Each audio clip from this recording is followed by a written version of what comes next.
Bonjour à tous, donc aujourd'hui je vous retrouve pour une nouvelle vidéo. Cette fois-ci ça sera un top mais yaoi cette fois-ci, donc ce ne sont pas forcément des tops, ce ne sont pas forcément dans l'ordre, voilà, et c'est pas forcément non plus des mangas que j'ai lus en 2017, tardivement, qui sont sortis il y a déjà des années, mais que j'ai lu en 2017, que j'ai découvert en 2017.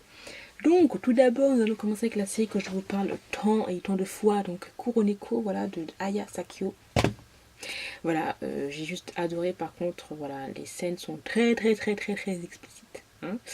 Mais les dessins sont juste oufissimes. Voilà, quelques petites images.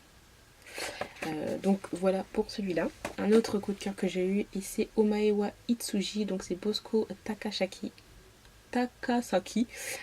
que j'ai aussi énormément adoré. C'est hyper mignon, super doux je trouve quand même. Bon, c'est pas plus qu'averti bien sûr, mais c'est vraiment la relation est super mignonne, j'ai adoré.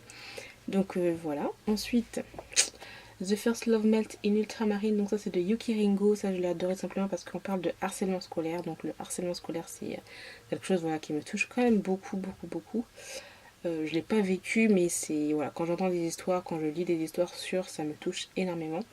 Et voilà, c'est dessus. J'ai adoré les dessins aussi. Voilà, je vous le conseille. Il y a eu aussi Seule la fleur le sait de Rito Takarai. Donc Rito Takarai, c'est vraiment une mangaka que j'aime beaucoup.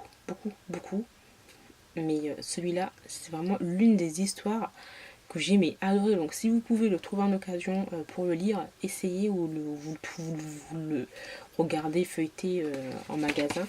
Mais vraiment trop bien. Donc ça c'est une série qui se termine en 3 tomes. Ouais, il se termine en 3 tomes et coup de cœur pour celui-là. Donc là vous allez voir, il y a plus de 5 mangas que je vous présente, hein, voilà, parce que c'était genre hyper difficile. Et en plus il y en a d'autres que j'ai même pas mis, donc voilà, mon cœur s'est déchiré, hein, on peut pas savoir. Ensuite il y a eu Cast Even que j'ai adoré, donc c'est de Shise Ogawa. J'ai adoré aussi, c'est un petit peu un harcèlement scolaire, un jeu que font les lycéens qui est très malsain. Et j'ai adoré, vraiment adoré. C'est assez sombre et tout, mais j'ai complètement adoré ce petit jeu là. Après voilà, ouais, il y a vraiment des scènes très violentes. Je vous montre quelques dessins. Aussi gros coup de cœur de l'année 2017, donc c'est pour Blue Morning. Donc là c'est de Shoko Hidaka. Ça a fait mon année, j'ai lu les 7 premiers tomes qui sont sortis, c'est historique et j'aime tellement les mangas historiques. Mais là surtout, voilà, que c'est vraiment sur une période du Japon où, voilà, les relations entre hommes c'est très tabou, voilà. J'ai un petit truc.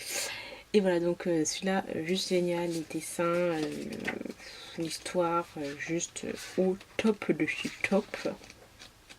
Donc je vous montre quelques petits dessins, voilà. Mais franchement, ça fait mon année, clairement.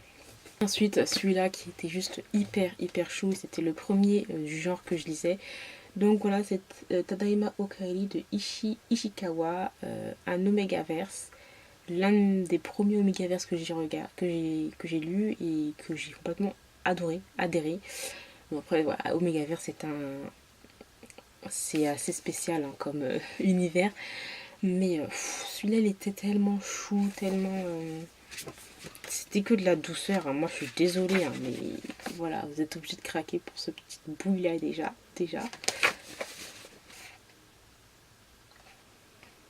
Donc voilà pour mon top yaoi, j'espère qu'il vous aura plu. Dites-moi quels sont les yaoi qui ont fait votre année 2017, ceux que vous avez découverts, etc.